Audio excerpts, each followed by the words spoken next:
आज हम लोग बात करने वाले हैं एरर्स इन अ मेजरमेंट के बारे में। मतलब कि अभी तक हम लोग ये सीखे हैं डायमेंशंस के बारे में, डायमेंशन निकालते कैसे हैं, फिजिकल क्वांटिटीज़ क्या होते हैं, उनका यूनिट क्या होता है, सिग्निफिकेंट फिगर क्या होता है, उन फिजिकल क्वांटिटीज़ को यूज़ करके हम लोग किस तरह से नया फार्मूला बना सकते हैं, एक यूनिट से दूसरे यूनिट में कन्वर्ट कैसे कर सकते हैं। ये सारा जो हमारा कॉन्सेप्ट है ना, ये सब कुछ हम लोग सीखे हुए हैं। अब हम लोग बात करेंगे एरर्स इन अ मेजरमेंट के बारे में। अब एरर्स इन अ मेजरमेंट है क्या? कहने का मतलब कि हम लोग कुछ भी मेजर करते हैं तो उसमें कहीं ना कहीं कुछ ना कुछ एरर आता ही आता है। जैसे कि अगर हम मेजर करते हैं, जैसे कि अगर आप कहीं सब्जी खरीदने जा रहे हैं और वहाँ पे आपको 1 किलो आलू लेना है और वो दुकानदार अगर कुछ गड़बड़ी करके आपको 800 ग्राम आलू दे दिया तो उसको हम लोग एरर कहेंगे, क्योंकि आपको चाहिए था 1 किलो, आपको मिला 800 ग्राम। कभी कभी ऐसा भी होता है कि आप 1 किलो आलू लेने गए हैं और आपको रीडिंग में 1 किलो 80 ग्राम के आसपास भी दिखता है। ठीक है ना? तो मतलब कि वहां आपको 1 किलो चाहिए था लेकिन आपको 1 किलो से ज्यादा मिल गया। इस चीज में आप खुश जरूर होते हैं, लेकिन वहां भी एरर है, आपको एग्जैक्ट 1 kg आलू नहीं मिला। ठीक है ना? इस चीज को आपको समझना है। यहां पे एरर के बारे में बात करें, जो आपको वैल्यू चाहिए, जो ट्रू वैल्यू है और जो एक मेजर्ड वैल्यू है, दोनों का जो डिफरेंस होता है उसी को हम लोग एरर कहते हैं।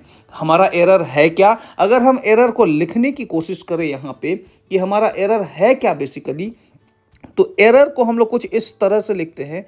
Error is equal to true value, जो हमारा ट्रू वैल्यू है उससे अगर हम माइनस करते हैं हमारा मेजर्ड वैल्यू को।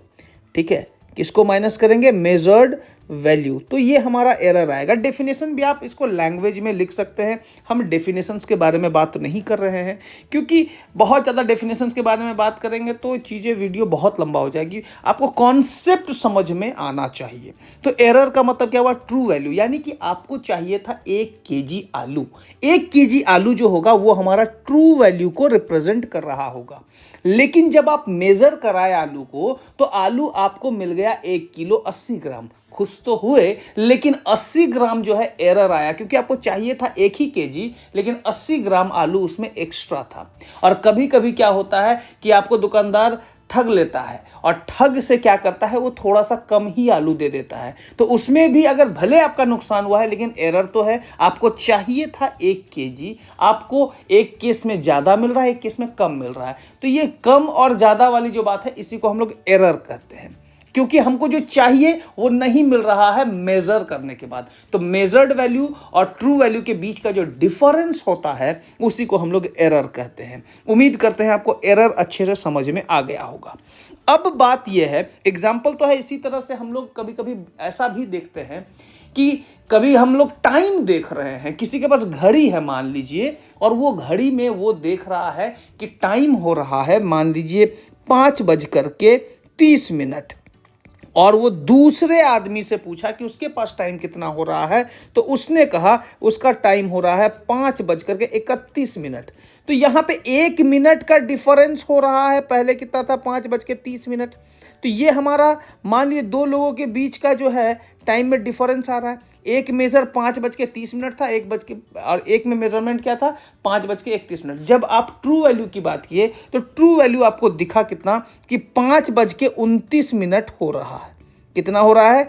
5:29। ये हमारा ट्रू वैल्यू है। मान लीजिए ग्रीन GMT टाइम जो है हमारा, ग्रीनविच मेरिडियन टाइम के बारे में बात करें, जो हमारा एग्जैक्ट वैल्यू को बताता है, वो टाइम अगर हमारा मान लीजिए कि 5:29 है AM, और एक घड़ी में आपने देखा कितना 5:30 AM दिख रहा है, और एक में 5:31 AM दिख रहा है। यानी कि यहाँ 1 मिनट का एरर है और यहाँ हमारा 2 मिनट का एरर है। ठीक है ना? तो यहाँ भी तो एरर्स दिख रहे हैं ना। ये हमारा ट्रू वैल्यू हो गया, this is our true value. ये हमारा पहला घड़ी का मेजरमेंट, ये हमारा दूसरा घड़ी का मेजरमेंट। तो अलग अलग घड़ी का मेजरमेंट है, जो कि आपको यहाँ पे अच्छे से क्लियरली दिख रहा होगा। तो ये हमारा एरर क्या होता है, उम्मीद करते हैं आपको समझ में आया होगा। विथ एग्जाम्पल अलग अलग जो हमारा डिवाइसेस है उसके बारे में बात किए। एक तो हमारा वेइंग मशीन के बारे में बात किए, फिर हम लोग बात किए किसके बारे में? फिर हम लोग बात किए घड़ी के बारे में, मतलब कि वॉच। यानी कि जिसमें हम लोग टाइम मेजर कर सकते हैं। अब हम लोग बात करेंगे एरर के बारे में, तो सीख लिए। अब एरर कितने तरह के होते हैं उनके बारे में जानना बहुत ज़्यादा ज़रूरी है। तो डिफरेंट टाइप ऑफ एरर्स के बारे में बात करेंगे अभी हम लोग, कि हमारा अलग अलग तरह का एरर होता क्या है और उनके बारे में सीखेंगे। अब डेफिनेशंस तो लिखेंगे नहीं, आप नाम देखिएगा और आपको समझ में आ जाएगा कि हमारा डिफरेंट टाइप ऑफ एरर्स है क्या क्या। सबसे पहला एरर के बारे में अगर हम बात करते हैं तो सबसे पहला एरर होता है हमारा कांस्टेंट एरर। क्या नाम है हमारा? Constant error. हमारा कांस्टेंट एरर है क्या? कांस्टेंट एरर्स के बारे में बात करेंगे तो ये हमारा होता है the error which effect each observation bye same amount. मतलब कि बार बार आप एक ही तरह का गलती कर रहे हैं, एक ही तरह का अगर गलती हो रहा है बार बार तो हमारा कांस्टेंट एरर में आएगा। जैसे कहने की मतलब है, एक अगर हम एग्जांपल ले लें, अगर मान लीजिए आपके पास कोई एक तराजू के जैसा इस तरह से है, ठीक है ना, मान लीजिए एक वेइंग मशीन है आपके पास, ठीक है ना, और यहाँ पे एक आदमी जो है इस वेइंग मशीन में आपको वजन करके कुछ देना चाह रहा है। यहाँ पे वजन करके देगा। ये हमारा वेइंग मशीन है। हम यहाँ पे डायग्राम बनाए अपने हिसाब से, बहुत अच्छा नहीं बनाए लेकिन फिर भी आप इसको समझ सकते हैं कि यहाँ पे हमारा रीडिंग आएगा, ठीक है। और बात यह है कि ये हमारा यहाँ पे कुछ नहीं रखा हुआ है। अब इसने क्या किया कि इससे आप खरीदने गए आलू ही खरीदते हैं जी, ठीक है ना। आलू इसलिए खरीदते हैं क्योंकि आलू सब्जियों का राजा होता है और बहुत लोगों को पसंद भी है आलू, ठीक है ना। तो यहाँ पे अगर हम आलू के बारे में बात करते हैं, आलू को खरीदने के बारे में बात करते हैं, तो आप जिससे आलू खरीद रहे हैं वो क्या करेगा, एक मान लीजिए कि बर्तन दे दिया और यहाँ पे रीडिंग मान लीजिए कि आपको 000 दिख रहा है, ठीक है। और यहाँ पे आपको एक बर्तन दिया और उस बर्तन में आलू भर के रखा, ठीक है। और इस आलू को, भरा हुआ बर्तन वाला आलू को आपने क्या किया, उठाया और उठा करके यहाँ पे चीज़ों को देखिए, इसको उठा करके आप यहाँ पे रख दिए, ठीक है। इसको उठा करके आप यहाँ पे रख दिए, जो कि आपको क्लियरली यहाँ पे दिख रहा है। अब इस आलू को अगर हम यहाँ पे रख दिए हैं तो यहाँ पे जो वजन होगा पूरा बर्तन के साथ आलू का वजन हो जाएगा। तो यहाँ पे जो आपको वेट दिखेगा वो बर्तन के साथ दिखेगा। मान लीजिए कि इस बर्तन का वेट 200 या फिर 100 ग्राम का है। कितना ग्राम का है? 100 ग्राम का बर्तन है हमारा, और यहाँ पे रीडिंग दिख रहा है 1 केजी। मतलब कि आपको आलू तो 900 ग्राम मिला, लेकिन वो हमेशा जो है 100 ग्राम का जो है आलू अपने पास बचा ले रहा है। तो बार बार जो यहाँ पे एरर कर रहा है, जितने भी लोगों को वो सामान देगा, हर एक लोगों को 100 ग्राम आलू वो कम देगा। मतलब कि हमारा यहाँ एरर जो है बार बार कांस्टेंट एरर कर रहा है। वो भले वो फायदा कमा रहा है हर एक बार आलू बेच करके, तो लेकिन 100 ग्राम का एरर हमेशा कांस्टेंट रहेगा। जितना बार भी यहाँ पे मेजर करेगा वो, और हमेशा 100 ग्राम का एरर आने ही वाला है। बात समझ रहे हैं? ये जो आलू वाला जो आप बर्तन देख रहे थे, आलू के साथ यहाँ पे रखने के बाद यहाँ पे कितना आया, 1 केजी दिख रहा है, लेकिन बर्तन का वेट कितना था, 100 ग्राम था। आपको आलू कितना मिला, 900 ग्राम आलू मिला, ठीक है ना।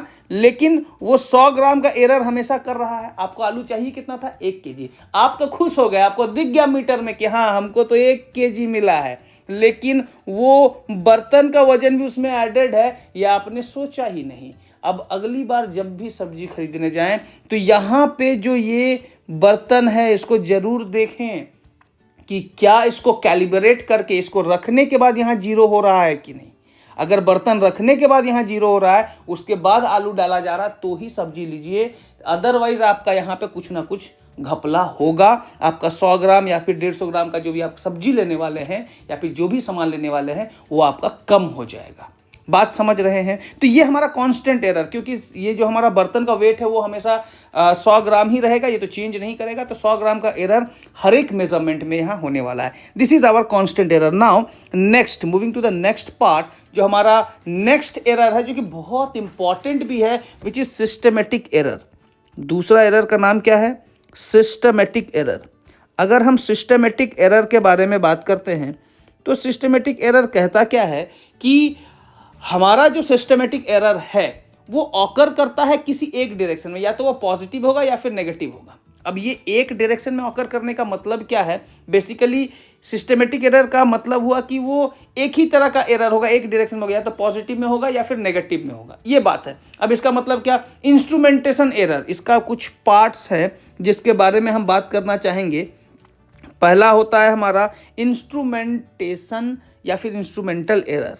यहाँ पे क्या लिखेंगे, इंस्ट्रूमेंटल एरर, ठीक है। अब ये इंस्ट्रूमेंटल एरर क्या है, मान लिया कोई आप इंस्ट्रूमेंट यूज कर रहे हैं, ठीक है ना, अब वहां पे अब इंस्ट्रूमेंट ही डिफेक्टिव बनाया गया है। अब इंस्ट्रूमेंट डिफेक्टिव है तो इंस्ट्रूमेंट में तो एरर आ गया, तो ये इस तरह का जो एरर है ना वो हमारा सिस्टमेटिक एरर में आएगा, या फिर वो हमेशा कम ही मेजर करेगा या फिर हमारा ज़्यादा ही मेजर करेगा, ठीक है ना। अगर स्केल लिए, वो 1 मीटर का स्केल लिए, अब उसका 1 मीटर जो है वो 1.1 के बराबर है, ठीक ना, 1 मीटर 1 सेंटीमीटर के बराबर है मान लीजिए, तो वहाँ पे तो 1 सेंटीमीटर का एरर हमेशा दिखेगा। तो ये तो डिफेक्टिव स्केल ही बना दिया ना, कभी कभी स्केल हमारा बड़ा भी बन जाता है, कभी छोटा बन जाता है। तो ये जो एरर हुआ वो इंस्ट्रूमेंट में पहले से इनबिल्ट एरर है, इसीलिए इस तरह के एरर को इंस्ट्रूमेंटल एरर कहते हैं। अब अगला हमारा क्या होगा उसको समझना है। दूसरा हमारा जो सिस्टमेटिक एरर के अंतर्गत आता है वो है हमारा इम्परफेक्शन इन एक्सपेरिमेंटल टेक्निक। अब यहाँ पे इम्परफेक्शन के बारे में बात करेंगे in experimental technique. Experimental technique अब क्या है ये, ठीक है ना, कि हमारा इम्परफेक्शन इन एक्सपेरिमेंटल टेक्निक मतलब कि आप एक्सपेरिमेंट सही तरीके से नहीं कर रहे हो, प्रोसीड्यूर को ठीक से फॉलो करके नहीं करोगे। अगर वहां पे इम्परफेक्शन मतलब परफेक्ट तरीके से नहीं करोगे तो उस समय जो एरर आएगा वो भी हमारा सिस्टमेटिक एरर है, क्योंकि आप सिस्टमेटिक वे से काम नहीं कर रहे हो ना। That's why that error is comes under systematic error. तो 2 तरह का सिस्टमेटिक एरर देखें। अब तीसरा सिस्टमेटिक एरर क्या होता है, तीसरा हमारा बात करेंगे तो वो हमारा होता है पर्सनल एरर। अब पर्सनल एरर क्या हुआ, पर्सनल एरर का मतलब होता है कि जो कोई एक इंसान है वो क्या बोलते हैं, आप ठीक से चीज़ों को प्रॉपर क्या बोलते हैं ना, अपॉर्टस को ठीक से सेट नहीं किए हैं, उसके कारण हमारा जो पर्सनल एरर आता है ना, उसको पर्सनल एरर कहेंगे, क्योंकि आप खुद से चीज़ों को कैलिब्रेट करके काम नहीं कर रहे हैं। जब आप इंस्ट्रूमेंट को ठीक से कैलिब्रेट करके काम नहीं कीजिएगा तो एरर तो आएगा।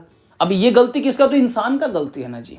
अब यहाँ पे तो इंस्ट्रूमेंट का कोई गलती है नहीं, इंस्ट्रूमेंट तो ठीक है, लेकिन वहाँ इंसान को प्रॉपर तरीके से अपॉर्टस को सेट करना था, वो इंसान नहीं किया। That's why that type of error is known as personal error, और ये भी हमारा सिस्टमेटिक एरर के अंतर्गत आता है। अब हमारा जो चौथा एरर होगा जिसके बारे में हम लोग बात करेंगे वो होगा हमारा errors due to external causes. अब errors due to external causes क्या होने वाले हैं इसके बारे में भी बात करते हैं। Errors due to external causes. अब errors due to external causes का मतलब, मान लीजिए कि आप एक लोहा का स्केल यूज कर, हम स्केल के बारे में यहाँ बात इसलिए कर रहे हैं तो आपको समझ में ज़्यादा अच्छा से आएगा।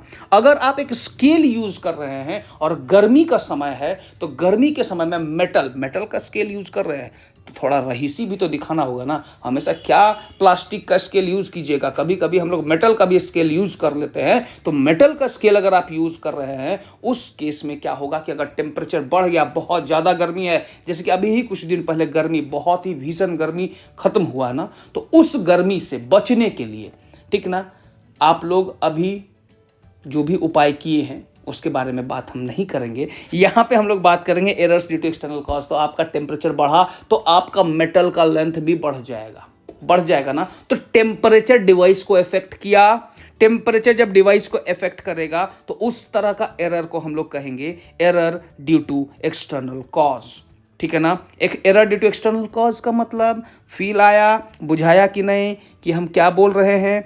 Error due to external cause का मतलब होता है कि आप एक्सटर्नल कॉज मतलब प्रेशर, टेम्परेचर या फिर वॉल्यूम, ये सब का चेंज के कारण, एनवायरनमेंट बदल रहा है, उसके कारण जो फिजिकल चेंजेस हो रहे हैं उसके कारण जो एरर आएगा उसको error due to external cause कहेंगे।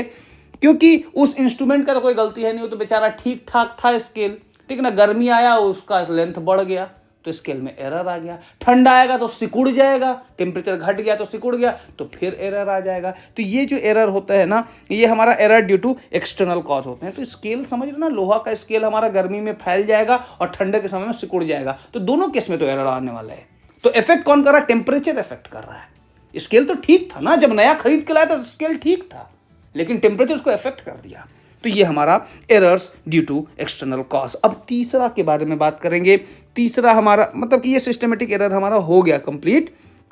अब जो हमारा तीसरा होगा, तीसरा के बारे में बात करेंगे तो तीसरा हमारा होता है रैंडम एरर। किसके बारे में बात करेंगे? Random error. अब रैंडम एरर होता क्या है, इस चीज़ को समझना बहुत ज़्यादा ज़रूरी है, ठीक है ना। मतलब कि एरर जब इरेगुलरिटी या फिर अचानक से रैंडमली कहीं भी एरर आ जाए तो वो हमारा रैंडम एरर में आता है। इस चीज़ को समझना है। अब होता क्या है कि आप अटेंटिव नहीं हैं, कभी कभी आप एक्सपेरिमेंट करते हुए अटेंटिव नहीं होते हैं, तो अचानक से कुछ एरर आ गया, तो उस तरह के एरर को हम लोग रैंडम एरर भी कहते हैं। जैसे कि मान लीजिए कि आपने अटेंटिवली किसी चीज़ को नहीं किया, ध्यान से नहीं किया, तो जिस कारण से जितना रीडिंग आपको आना चाहिए था उतना रीडिंग नहीं आया और वो कुछ और रीडिंग आ गया, ठीक है ना। तो इस तरह के एरर को रैंडम एरर में रखते हैं। और एक और होता है हमारा, चौथा नंबर में लिखेंगे लीस्ट काउंट एरर। अब ये लीस्ट काउंट एरर क्या होता है कि आप ठीक से लिस्ट काउंट नहीं निकाल रहे हैं, ठीक ना। आपका जो लिस्ट काउंट होना चाहिए डिवाइस का, वो अगर नहीं पता है आपको, वो अगर कुछ ऊपर नीचे आ जाए, तो उस केस में हमारा वो लिस्ट काउंट एरर होगा। जैसे कि स्केल का जो लिस्ट काउंट होता है वो 1 mm होता है। नॉर्मली जो आप रूलर यूज़ करते हैं उसका 1 mm हमारा लिस्ट काउंट होता है। अगर उसका लिस्ट काउंट को 0.5 mm कर दीजिएगा तब तो एरर आ गया ना, आपका तो मेजरमेंट में कमी आया है, आपको लिस्ट काउंट निकालने नहीं आया है। तो that's why that type of error is known as least count error. अब now gross error. Gross error वही पर्सनल एरर में आएगा जी। हमारा जो पांचवा आता है वो है हमारा ग्रॉस एरर। वो क्या होगा? अब ग्रॉस एरर का मतलब सीधा सीधी समझिए मिस्टेक्स। जो भी आप गलती कर रहे हैं, मतलब कि आप होश में नहीं है, ठीक ना, बहुत ज़्यादा केयरलेस हैं और वो केयरलेसली एक्सपेरिमेंट कर रहे हैं, जैसे तैसे एक्सपेरिमेंट कर रहे हैं, उस समय जो भी एरर आएगा वो हमारा ग्रॉस एरर के अंतर्गत आएगा। तो ये बहुत अलग अलग तरह के एरर्स के बारे में हम लोग बात किए और एक एक एरर पे हम लोग बहुत अच्छे से समझें चीज़ों को। तो उम्मीद करते हैं आपको ये चीज़ टाइप्स ऑफ एरर्स क्लियर हो गया होगा। अब हम लोग जो नया टॉपिक के बारे में बात करेंगे जो कि बहुत इंपॉर्टेंट भी है, वो जानना बहुत ज़्यादा ज़रूरी है। अब क्या है, क्या टॉपिक है, क्या नहीं, उसका नाम हम यहाँ पे लिख लेते हैं। सबसे पहले आता है हमारा एब्सोल्यूट एरर। किसके बारे में बात करेंगे? एब्सोल्यूट एरर क्या होता है इसको देखेंगे। दूसरा हमारा होगा रिलेटिव एरर के बारे में बात करेंगे। क्या होगा हमारा रिलेटिव एरर? ठीक है, रिलेटिव एरर जब हो गया उसके बाद जो हमारा होगा वो परसेंटेज एरर के बारे में बात करेंगे।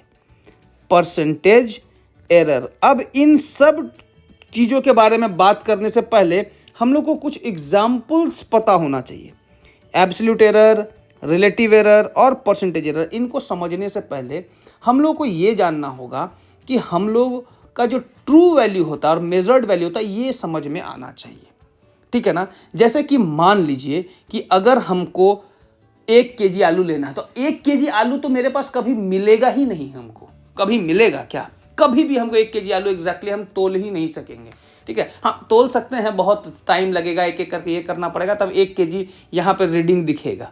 ये जो रीडिंग यहाँ पे देख रहे हैं ना, इस जगह पे जो रीडिंग दिखेगा, यहाँ पे आप देख पा रहे हैं, यहाँ पे जो भी हमारा रीडिंग दिखेगा वो कुछ देर के बाद दिखेगा। मतलब कि हमको बहुत सारा एक्सपेरिमेंट करना पड़ेगा।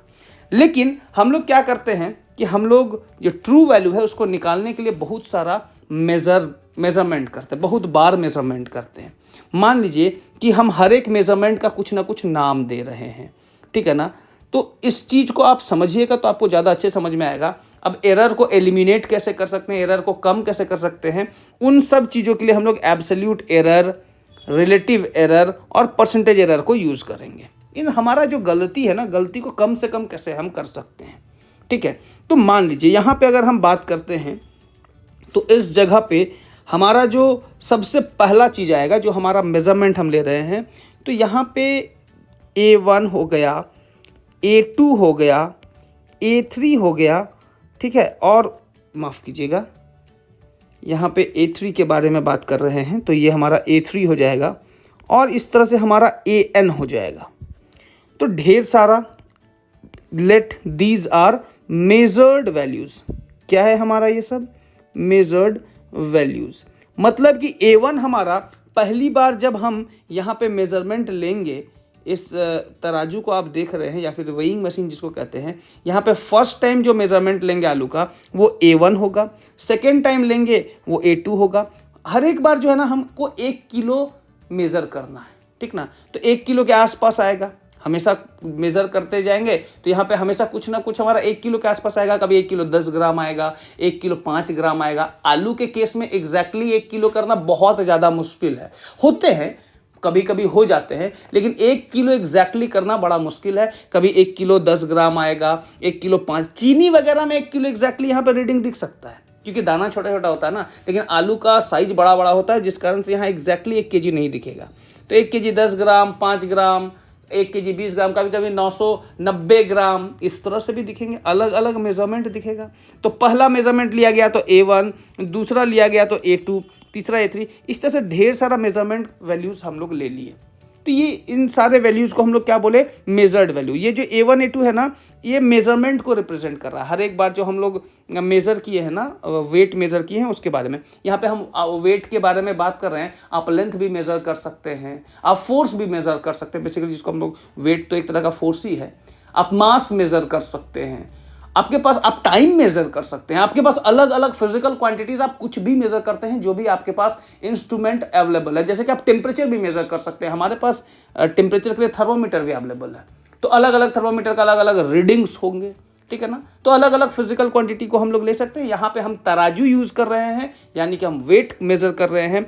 A1 हमारा पहला मेजरमेंट, A2 दूसरा, A3 तीसरा, इस तरह से n मेजरमेंट्स हम लोग लिए हुए हैं। अब क्या है, जितना भी मेजरमेंट आया है, जैसे कि हम बताए 990 ग्राम आ सकता है, 1 किलो 5 ग्राम आ सकता है, 1 किलो 10 ग्राम आ सकता है, 1 किलो 12 ग्राम आ सकता है। इस तरह से बहुत सारा मेजरमेंट आपने किया। अब 998 ग्राम आ सकता है, 998 ग्राम तक आ सकता है, कुछ भी अलग अलग वैल्यूज़ आया है। सारे वैल्यू का हम एक एवरेज वैल्यू निकाल लेंगे, ठीक है ना। अब हमको क्या निकालना है? मीन वैल्यू निकालना है। अब जैसे ही मीन वैल्यू कैसे निकालेंगे इसको देख लो। मीन हम लोग लिखेंगे, ऐसे करके लिखो, या फिर इसको आप ऐसे भी लिख सकते हो और करके ए मीन। मीन वैल्यू की बात करेंगे तो ये हमारा A1 plus A2 plus A3 plus dot dot dot plus AN whole divided by N, ये हमारा मीन वैल्यू आ गया, ठीक है ना। ये हमारा क्या हो गया? मीन वैल्यू आ गया। अब ये अगर हमारा मीन वैल्यू आया है तो ये हमारा जो भी है, इसके बारे में हम लोग जो भी बात किए हैं, तो ये हमारा मीन वैल्यू आया है, ठीक है। अब इसी मीन वैल्यू को हम लोग ट्रू वैल्यू का भी नाम देते हैं। अब इसी मीन वैल्यू को हम लोग क्या बोलेंगे? यही हमारा कुछ और नहीं, इसी को हम लोग ट्रू वैल्यू मान लिए। इसको क्या मान लिए? ट्रू वैल्यू, क्योंकि हमारे पास एग्जैक्टली ट्रू वैल्यू का तो कोई पुख्ता सबूत नहीं है ना। हमारे पास आलू है, तराजू है, लेकिन 1 किलो दिख तो नहीं रहा है ना कि हमारा ट्रू वैल्यू 1 किलो तो हमको यहाँ पे दिखेगा नहीं। इस जगह पे ये जो रीडिंग हो रहा है यहाँ पे तो 1 किलो दिख नहीं रहा है। तो उसके लिए हम लोग अलग अलग मेजरमेंट ले लिए और उनका एवरेज निकालिए। तो जो एवरेज होगा उसको हम लोग, जो भी एवरेज आएगा उसको हम लोग ट्रू वैल्यू मान लिए कि ये हमारा ट्रू वैल्यू होगा। तो मीन वैल्यू को ही हम लोग ट्रू वैल्यू कहते हैं। ये उम्मीद करते हैं आपको समझ में आ गया होगा। अब बात है कि जब मीन वैल्यू को हम लोग ट्रू वैल्यू मान लिए और ये चीज़ आपको, अगर आपको क्लियर हो गया है, तो आगे बात करेंगे कि हमारा एब्सोल्यूट एरर होता क्या है। अब बात करते हैं एब्सोल्यूट एरर के बारे में। एब्सोल्यूट एरर, अब हमारा एब्सोल्यूट एरर को अगर हम डिफाइन करना चाहें तो वो क्या कहता है वो देख लीजिए। अब बोला है कि the magnitude of the difference between the magnitude of the difference between of the difference between the true value of the quantity measured of the quantity measured and the individual measured value and the individual measured value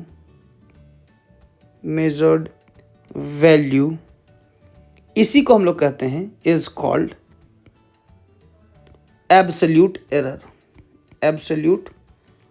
माफ कीजिएगा, absolute error. यहाँ पे हम थोड़ा सा definition लिख दिए, लेकिन आगे जाकर के हम कोई भी डेफिनेशन नहीं लिखने वाले हैं, ठीक है ना। अब डायरेक्टली फॉर्मूला लिखेंगे तो आपको ज़्यादा अच्छे समझ में आएगा। ये हमारा एब्सोल्यूट एरर क्या कहता है कि the magnitude of the difference, हमको सिर्फ मैग्नीट्यूड लेना है, माइनस साइन वगैरह से हमको कोई मतलब नहीं है। माइनस साइन आएगा तो उसको छोड़ देना, हम लोग मॉड में जनरली रखें तो ज़्यादा बेटर। अब क्या है ना, यहाँ पे magnitude of the difference between true value of the quantity measured. True value हमारा यहाँ से आया है, देख सकते हैं ये हमारा ट्रू वैल्यू आ गया है। ये ट्रू वैल्यू जो आया है उसका और इंडिविजुअल मेजर्ड वैल्यू का डिफरेंस, मतलब ये हमारा इंडिविजुअल मेजर्ड वैल्यू है। बार बार तराजू में मेजर कर रहे थे तो इंडिविजुअल मेजर्ड वैल्यू का जो डिफरेंस होगा उसको हम लोग एब्सोल्यूट एरर कहेंगे।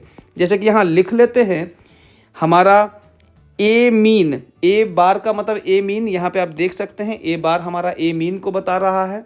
ए बार किसको बता रहा है? ए मीन को बता रहा है। तो ए मीन माइनस A1 करेंगे तो ये absolute error of 1 first measurement आ गया। डेल्टा ए क्या बता रहा है? Absolute error of first measurement. पहला मेजरमेंट का क्या हमारा एब्सोल्यूट एरर आएगा, दूसरा एरर का मतलब दूसरा का हमारा क्या मेजरमेंट आएगा, उसके बारे में बात किए। अब यहाँ पे क्या लिखे हैं? Delta A2 is equal to A minus A2, ठीक है। उसके बाद बात करेंगे delta A3 will be equal to A minus A3। Delta A4 is equal to A minus A4। इस तरह से डॉट डॉट करते हुए डेल्टा AN की बात करेंगे, ठीक है। तो ये हमारा हो जाएगा क्या? A bar minus AN। बात समझ रहे हैं? ये सारा ही हमारा एब्सोल्यूट एरर आया है। तो एब्सोल्यूट एरर का एग्जाम्पल उम्मीद करते हैं आपको अच्छे से समझ में आ गया होगा। एब्सोल्यूट एरर है क्या, ठीक है ना। जब आपको एब्सोल्यूट एरर समझ में आ गया, थोड़ा और आगे बढ़ेंगे और चीज़ों को समझेंगे। यहाँ पे एब्सोल्यूट एरर जब समझ में आया तो अब बात करेंगे मीन एब्सोल्यूट एरर के बारे में, ठीक है। मीन एब्सोल्यूट एरर, अब क्या होता है मीन एब्सोल्यूट एरर, इसको एक बार आप समझ लीजिए। अब देखो, जो भी आप एब्सोल्यूट एरर वहाँ निकाले, जैसे कि यहाँ पे हम लोग एब्सोल्यूट एरर निकाले थे ना, ये हमारा एब्सोल्यूट एरर A1 था, ये A2 था, ये A3 था, ये A4 था, इस तरह से AN तक हमारा एब्सोल्यूट एरर आया है। तो सारे एब्सोल्यूट एरर्स का अगर हम मीन ले लेते हैं तो क्या होगा वो देखना है। चलिए देखते हैं। सारे एब्सोल्यूट एरर का मीन लेंगे तो delta A bar is equal to delta A1 plus delta A2 plus delta A3 plus dot dot dot plus delta AN divided by N होगा। अब बात यहाँ पे क्या है ना, ये हमारा मीन एब्सोल्यूट एरर आ गया। लेकिन पिछले बार में हमको थोड़ा सा एक काम करना था यहाँ पे, जो नहीं किए। यहाँ पे हम लोग को मैग्नीट्यूड, इस तरह से मैग्नीट्यूड के लिए ना मॉड लगाना जरूरी है, क्योंकि अगर नेगेटिव आता है तो उसको पॉजिटिव लिखना ही पड़ेगा हमको, ठीक है ना। नेगेटिव वैल्यू को थोड़ी सॉल्व करना है हमको, तो मॉड से मतलब है, तो हर एक जगह मॉड बैठा दीजिए जी। मॉड ही हमारा होता है, क्योंकि यहाँ पे हम लोग मैग्नीट्यूड के बारे में बात कर रहे थे, देख रहे थे ना, तो ये हमारा मॉड के अंतर्गत आएगा। तो मॉड लिखना बहुत ज़्यादा ज़रूरी है, इसलिए देखिए यहाँ भी हम लोग मॉड लिखे हैं। तो ये हमारा जो फॉर्मूला आया है, जो कि आपको दिख रहा है, इसको हम ब्रैकेट में रख लेते हैं, ठीक है। ये आपका मीन एब्सोल्यूट एरर आ गया। अब अगला मीन एब्सोल्यूट एरर के बाद हम लोग बात करेंगे रिलेटिव एरर के बारे में। तो चलिए बात कर लेते हैं कि हमारा रिलेटिव एरर आखिर है क्या। अगर हम रिलेटिव एरर के बारे में बात करते हैं तो रिलेटिव एरर का क्या फॉर्मूला होगा वो देखना बहुत ज़्यादा ज़रूरी है। रिलेटिव एरर क्या कहता है कि it is the ratio of mean absolute error to the true value of the measured quantity. मतलब मीन एब्सोल्यूट एरर मतलब कि यहाँ पे अगर हम रिलेटिव एरर लिखें तो रिलेटिव एरर को इस तरह से डेल्टा ए से रिप्रेजेंट किया जाता है, ठीक ना। तो डेल्टा ए बराबर हो जाएगा हमारा मीन एब्सोल्यूट एरर ऐसा, डिवाइडेड बाई ट्रू वैल्यू क्या था? ए हमारा ट्रू वैल्यू नहीं था, ए बार हमारा ट्रू वैल्यू था, ठीक है। तो यहाँ पे अगर हम लिखते हैं ये मीन एब्सोल्यूट एरर आएगा, मीन एब्सोल्यूट एरर, और नीचे क्या हो जाएगा, ये हमारा true value of the error हो जाएगा, ठीक है ना। ये हमारा true value of the error, value of the error मतलब ट्रू वैल्यू लिख देंगे तो सीधा सीधी समझ में आ जाएगा। एक हमारा मीन एब्सोल्यूट एरर और ट्रू वैल्यू का जो हमारा रेशियो होता है उसी को हम लोग रिलेटिव एरर भी कहते हैं। इस उम्मीद करते हैं ये चीज़ आपको अच्छे से समझ में आ रहा होगा। इसको हम ब्रैकेट में रख देंगे और ये हमारा कुछ इस तरह से ब्रैकेट में आ गया, ठीक है। रिलेटिव एरर हो गया। अब हम लोग बात करेंगे परसेंटेज एरर, ठीक ना। रिलेटिव एरर को ही हम लोग परसेंटेज एरर में कन्वर्ट करने में कुछ नहीं, जो रिलेटिव एरर आया उसको 100 से मल्टीप्लाई कर दीजिए, परसेंटेज एरर बन गया, ठीक है ना। तो यहाँ पे लिखते हैं हम लोग कि हमारा परसेंटेज एरर क्या होता है। परसेंटेज एरर की बात करते हैं तो परसेंटेज एरर जो होगा हमारा उसको हम लोग लिखेंगे कुछ इस तरह से। परसेंटेज एरर जो है हमारा वो कुछ और नहीं, वो हमारा डेल्टा ए इंटू 100 लिखेंगे, यानी कि delta A bar by A bar into 100। तो ये हमारा परसेंटेज एरर के अंतर्गत आ गया। उम्मीद करते हैं ये चीज़ आपको समझ में आ गया होगा। Percentage error, relative error, mean absolute error, ये सब कुछ आपको क्लियर हो गया होगा। अब हम लोग आगे एक सवाल देखेंगे। ये सवाल बहुत इंपॉर्टेंट है, इस सवाल को आप ज़रूर सॉल्व कीजिए। ये सवाल हम सॉल्व करने वाले आपके लिए नहीं है, ठीक है ना। हम हिंट जरूर कर देंगे, हम इस सवाल को बनाने का हिंट जरूर करेंगे, बनाना आपको है। चलिए एक बार हम हिंट करते हैं और सवाल पढ़ते हैं। इन सक्सेसिव मेजरमेंट्स मतलब बहुत बार, एक के बाद एक बहुत बार मेजरमेंट किया गया। जैसे कि हम लोग अभी वेइंग मशीन में बार बार तराजू में आलू मेजर कर रहे थे ना, तो उसको हम लोग सक्सेसिव मेजरमेंट ही कहेंगे।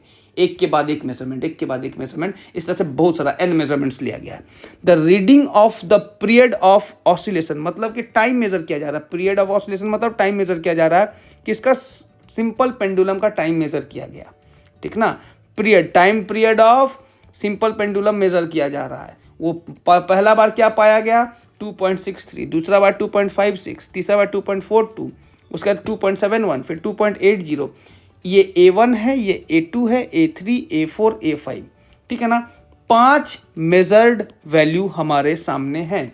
अगर 5 मेजर्ड वैल्यू हमारे सामने है, इनका एवरेज निकालेंगे तो क्या वो ट्रू वैल्यू नहीं होगा क्या। ये हमारा A1 हो गया, A2 हो गया, A3, A4, A5, 5 है, पाँचों का एवरेज निकाल दीजिए, मीन निकाल दीजिए, ट्रू वैल्यू हो गया।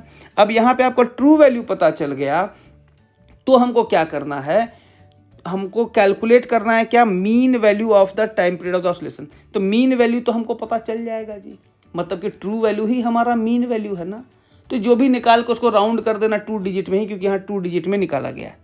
इसको सॉल्व करोगे, डिवाइड करोगे तो 3 डिजिट में आ सकता है, लेकिन आपको सॉल्व 2 डिजिट तक में ही करना है, ठीक है। तो 2 डिजिट तक में आप यहाँ पे राउंड करके लिख दिए कि आपका क्या हमारा ट्रू वैल्यू आएगा या फिर मीन वैल्यू आएगा।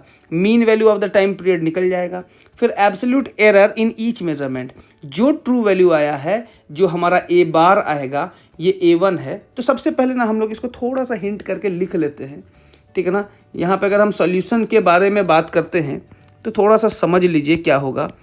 A1 हमारा कुछ और नहीं 2.63 होगा, A2 हमारा कुछ और नहीं 2.56 होगा, A3 कुछ और नहीं 2.42 होगा, सब में सेकंड है, ठीक है ना। A4 क्या हो जाएगा, A4 हमारा 2.71 सेकंड हो जाएगा, A5 हमारा 2.80 सेकंड हो जाएगा। तो ये बात समझ रहे हैं आप, ठीक है ना। अब इसका एवरेज निकालेंगे। पहला के लिए हम लोग क्या मीन निकालना है ना, mean value of the time period, ये हमारा एवरेज निकालेंगे। तो यहाँ पे क्या हो जाएगा, a average will be equal to A1 plus A2 plus A3 plus A4 plus A5 divided by 5 करेंगे तो इसका जो भी वैल्यूज़ पुट करके आएगा, इसका फाइनल आंसर आ जाएगा 2.62 सेकेंड। सॉल्व करने पे आप सबको ऐड करके 5 से डिवाइड कीजिए, ए आ गया। तो ये हमारा पहला का सॉल्यूशन आ गया, ये हमारा पहला सॉल्व हो गया। अब दूसरा सॉल्व करते हैं। दूसरा हमारा देख लेते, सवाल एक बार पढ़ लेते हैं। Absolute error in each measurement निकालना है, मीन एब्सोल्यूट एरर निकालना है। तो जो हमारा each absolute error in each measurement आया है ना, उसका एवरेज निकाल देंगे तो mean absolute error. Relative error भी निकालने जानते हैं, क्या वैल्यू है क्या नहीं। परसेंटेज एरर भी निकालने जानते हैं, और express the result in proper form, मतलब कि ट्रू वैल्यू के साथ हम प्रॉपर फॉर्म में कैसे लिख सकते हैं वो भी हम बता दे रहे हैं। एब्सोल्यूट एरर के टर्म्स में भी लिखेंगे और परसेंटेज एरर के टर्म्स में भी लिखेंगे। पहला तो बन गया, अब चलिए दूसरा हम बताते हैं। तो दूसरा हमारा एब्सोल्यूट एरर की बात कर रहा है, तो डेल्टा A1 का बात करेंगे। तो यहाँ पे बार में A बार माइनस A1 होगा। इसको सॉल्व करने पे जो हमारा आंसर आएगा वो हमारा 0.01 सेकेंड आएगा। उसी तरह से डेल्टा A2 का बात करेंगे, तो यहाँ भी हमारा A बार A2 के बराबर आएगा। अब A बार तो निकल गया ना, देख रहे हैं ना, A बार हमारा ऑलरेडी निकल चुका है, दिस इज आवर A बार, ठीक है। और यहाँ पे सॉल्व किया जाएगा तो ये हमारा आ जाएगा 0.06 सेकेंड। डेल्टा A3 निकालेंगे, डेल्टा A3 का वैल्यू उसी तरह से हमारा 0.09 सेकेंड आएगा। डेल्टा A4 निकालेंगे, ये हमारा हो जाएगा 0.09 यहाँ नहीं होगा, ये हमारा हो जाएगा delta A bar minus A3 अगर करते हैं तो ये हमारा हो जाएगा 0.20 सेकेंड।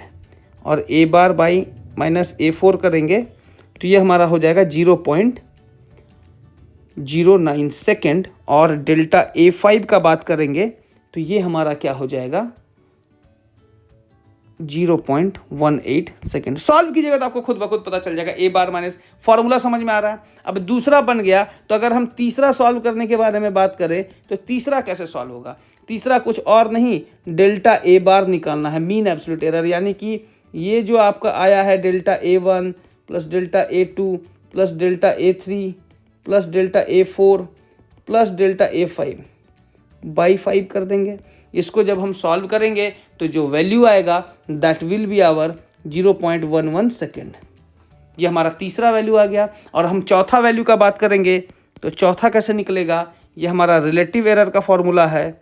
रिलेटिव एरर जब हम निकालते हैं तो ये हमारा delta A bar by A बार होता है। इसका वैल्यू आप कमेंट सेक्शन में लिखिएगा। साथ ही साथ पांचवा का परसेंटेज एरर जो होगा, परसेंटेज एरर भी जो आएगा आपके पास, वो भी आप यहाँ पे delta A bar by A bar into 100 करके जो भी वैल्यू आएगा ये भी कमेंट सेक्शन में लिखिएगा। परसेंटेज एरर लिख के आंसर लिखिएगा और रिलेटिव एरर लिख के आंसर लिखिएगा। ये आपको खुद से सॉल्व करना है। और छठा नंबर का जो हमारा फाइनल एब्सोल्यूट एरर के टर्म्स में अगर लिखते हैं तो एब्सोल्यूट एरर के टर्म्स में एब्सोल्यूट एरर के टर्म्स में अगर हम लोग लिखते हैं कि हमारा क्या होगा एरर, तो हमारा जो टाइम पीरियड हो जाएगा t इज इक्वल टू हम लोग लिखेंगे 2.62, क्योंकि ये ट्रू वैल्यू था। इसमें हमारा जो एब्सोल्यूट एरर है वो हमारा जो मीन एब्सोल्यूट एरर है, मीन एब्सोल्यूट एरर इतना आया था, ठीक है ना। इसको प्लस माइनस करके 11 सेकेंड लिख दीजिए, तो ये हमारा पूरी एब्सोल्यूट एरर के टर्म्स में आएगा। अब परसेंटेज एरर भी हमारे पास है। परसेंटेज एरर के टर्म्स में जब आप लिखिएगा तो t is equal to 2.62 plus minus यहाँ पे जो वैल्यू आपका यहाँ से आएगा उसको निकाल के यहाँ पे परसेंटेज लिख दीजिएगा, ठीक है ना। उतना परसेंट सेकेंड होगा, ठीक है। 2.62 क्या है, हमारा ट्रू वैल्यू है। ट्रू वैल्यू में हमारा एब्सोल्यूट एरर ऊपर नीचे होगा, ठीक है ना। हमको लिखने का तरीका बोला गया 6 नंबर तक। उम्मीद करते हैं ये जो सवाल बताया गया आपको समझ में आ गया होगा। अब जो हम टॉपिक के बारे में बात कर रहे हैं ये बहुत इंपॉर्टेंट है। ये है हमारा कॉम्बिनेशन ऑफ एरर्स, बहुत ज़्यादा इंपॉर्टेंट, और ये टॉपिक आपके लिए बहुत ज़्यादा इंपॉर्टेंट रहेगा। अब कॉम्बिनेशन ऑफ एरर्स की बात करते हैं तो चीज़ों को चलिए समझ लेते हैं। मान लीजिए कि दो अलग अलग तरह का डिवाइस है जो कि सेम ही चीज़ को मेज़र करता है, जैसे कि लेंथ। एक हमारा बड़ा स्केल से हम लेंथ मेज़र करते हैं, एक छोटा स्केल से लेंथ मेज़र करते हैं, ठीक है ना। एक मीटर स्केल लेते हैं और एक जो रूलर होता है, जो 1 फीट का जो स्केल आता है वो लेते हैं। और दोनों ही डिवाइस अलग अलग है, दोनों का एरर अलग अलग होगा, ठीक है ना। बड़ा वाला स्केल को हम मान लेते हैं वो हमारा A है और छोटा वाला स्केल को मान लेते हैं B है। तो बड़ा वाला A में भी कुछ ना कुछ एरर होगा और छोटा वाला B में भी कुछ ना कुछ एरर होगा। और हम किसी चीज़ को मेज़र कर रहे हैं दोनों को यूज़ करके, एक बार बड़ा वाला स्केल से मेज़र किए, फिर उसके बगल में ही हम छोटा वाला स्केल भी रख दिए। तो एक साथ दोनों स्केल से हम जब मेज़र कर रहे हैं किसी भी चीज़ को, तो हमारे पास जो एरर ऐड होगा दोनों का ऐड होगा, क्योंकि बड़ा स्केल का एरर A भी ऐड होगा, डेल्टा A भी ऐड होगा और B भी ऐड होगा। तो मेजर्ड वैल्यू ऑफ A को कुछ इस तरह से लिखे, इसीलिए क्या है डेल्टा A डेल्टा B क्या है, the absolute errors in two quantities A and B. A क्या है हमारा बड़ा वाला स्केल, बी हमारा छोटा वाला स्केल, ठीक है ना। बड़ा वाला स्केल का एरर हम लोग a plus minus delta a लिखेंगे, छोटा वाला स्केल का हम लोग b plus minus delta b लिखेंगे। सम हमारा ए प्लस बी होगा, ठीक है ना, क्योंकि हम लोग दोनों स्केल को एक साथ रख के, जैसे कि मान लो ना यहाँ पे हमारा ये बड़ा वाला स्केल है मान लेते हैं, ठीक है, ठीक है, और यहाँ पे हम लोग एक साथ ही साथ हम लोग यहाँ पे दूसरा स्केल से मेजरमेंट कर रहे हैं, ये हमारा छोटा वाला स्केल हो गया, ठीक है। और दोनों को एक साथ अगर हम मेज़र कर रहे हैं दोनों को, तो इसमें हमारा ये वाला छोटा वाला में कुछ ना कुछ एरर आएगा, इसमें कुछ ना कुछ एरर आएगा, कुछ इसमें एरर आएगा। तो यहाँ पे हम लिख लेते हैं ये हमारा स्केल जो है ये स्केल ए है और स्केल बी है। इसका जो एरर होगा, इसका एरर को हम लोग डेल्टा ए लिखते हैं, इसका एरर को डेल्टा बी लिखते हैं। बात समझ रहे हैं, ठीक है। इन दोनों को हम लोग आपस में ऐड करेंगे, ठीक है, इसको ऐड करेंगे, इसको ऐड करेंगे, ये हमारा sum A plus B. Delta Z in Z is given by delta Z plus minus delta Z, ये हमारा कुछ इस तरह से आ जाएगा, और delta Z plus minus delta Z ये हमारा कुछ इस तरह से आ जाएगा। दोनों को ऐड करके लिखेंगे तो ए प्लस डेल्टा जेड होगा, डेल्टा ए होगा, और बी प्लस डेल्टा ए होगा। जब सेपरेट करके ए और बी को सेपरेट करके लिखेंगे तो ए प्लस बी हो जाएगा, और एरर्स को अलग से सेपरेट करके लिख दिए। ए प्लस बी को जेड लिखेंगे, ये जेड कट जाएगा, दिख रहा है ना, ये जेड कट जाएगा, तो delta z is equal to A plus b आएगा, डेल्टा ए प्लस डेल्टा बी आएगा, जो कि आपको यहाँ पे दिख रहा है। तो अगर आपके पास दो फिजिकल क्वांटिटी या फिर दो डिवाइस को, दो क्वांटिटीज़ को आप ऐड कर रहे हैं, ये एग्जाम्पल के तौर पे कुछ इस तरह से है, अगर आप ऐड कर रहे हैं तो आपका एरर्स ऐड होगा, दिख रहा है ना। जो आपका टोटल नेट एरर आएगा, दोनों का कंबाइंड फॉर्म में जो एरर आएगा, कंबाइंड फॉर्म को ही हम लोग डेल्टा जेड कर रहे हैं, ये जो एरर आएगा वो इस तरह से आएगा। उम्मीद करते हैं आपको ये delta z is equal to delta A plus delta b समझ में आ गया। ठीक इसी प्रकार अगर दो स्केल को यूज करके, एक स्केल से हम ऐड कर रहे हैं, एक स्केल से माइनस कर रहे हैं, ठीक है ना, तो मतलब कि यहाँ पे बोलेंगे डिफरेंस इन एरर। तो यहाँ पे error in a difference of two quantities का बात करते हैं, तो यहाँ पे z is equal to a minus b, मतलब कि पहला स्केल से दूसरा स्केल को घटा रहे हैं मान लीजिए, तो उस केस में एरर डेल्टा z और z का बात करेंगे, ये कुछ इस तरह से लिखाएगा, ठीक है, यहाँ पे माइनस का साइन आएगा। इसको सॉल्व करेंगे तो a माइनस बी एक तरफ आ जाएगा और डेल्टा ए प्लस डेल्टा बी एक तरफ आ जाएगा। a माइनस बी को ही z लिखेंगे, ये z कट जाएगा, तो delta z is equal to A plus B, delta A plus delta B आ जाएगा, जो कि यहाँ पे दिख रहा है। मतलब कि आप ऐड करो या फिर सब्ट्रैक्ट करो, आपका एरर हमेशा ऐड ही होगा। आपका जो एरर, नेट एरर होगा ना, पहला डिवाइस का और दूसरा डिवाइस का, वो हमेशा ऐड होगा। आप ऐड करो डिवाइस से या फिर सब्ट्रैक्ट करो, मतलब कि क्वांटिटीज़ को ऐड करो या फिर सब्ट्रैक्ट करो, एरर हमेशा ऐड होगा। ठीक उसी प्रकार जब हम मल्टीप्लाई करने के बारे में बात करते हैं, एरर इन अ प्रोडक्ट के बारे में बात करते हैं, दो फिजिकल क्वांटिटी का प्रोडक्ट करने के बारे में बात करते हैं, तो प्रोडक्ट हमारा कुछ इस तरह से होगा। एक हमारा फिजिकल क्वांटिटी ए है, दूसरा बी है। ए का एरर डेल्टा ए होता है, हम लोग जानते हैं, बी का एरर डेल्टा बी होता है। दोनों को मल्टीप्लाई करेंगे, इस तरह से अगर लिख रहे हैं तो दोनों को मल्टीप्लाई करना पड़ेगा, क्योंकि ए का एरर को हम लोग a plus minus delta a, b का एरर को b plus minus delta b, दोनों को प्रोडक्ट करेंगे इसको निकालने के लिए, और सॉल्व करने के बाद कुछ इस तरह का वैल्यू आएगा, a b, a plus delta b, b plus delta a into delta b. ठीक है, अब दोनों तरफ जेड से डिवाइड कर देंगे, इधर भी और इधर भी, दोनों तरफ जेड से क्या किए, डिवाइड कर दिए, और डिवाइडिंग जेड बोथ साइड जैसे किए, यहाँ भी जेड यहाँ भी जेड, और जेड कुछ और नहीं ए बी है, देखिए दिख रहा है ना, जेड कुछ और नहीं, जेड तो हमारा ए बी है, तो इस जेड के जगह पे यहाँ पे हर एक जगह ए बी से डिवाइड कर दिए।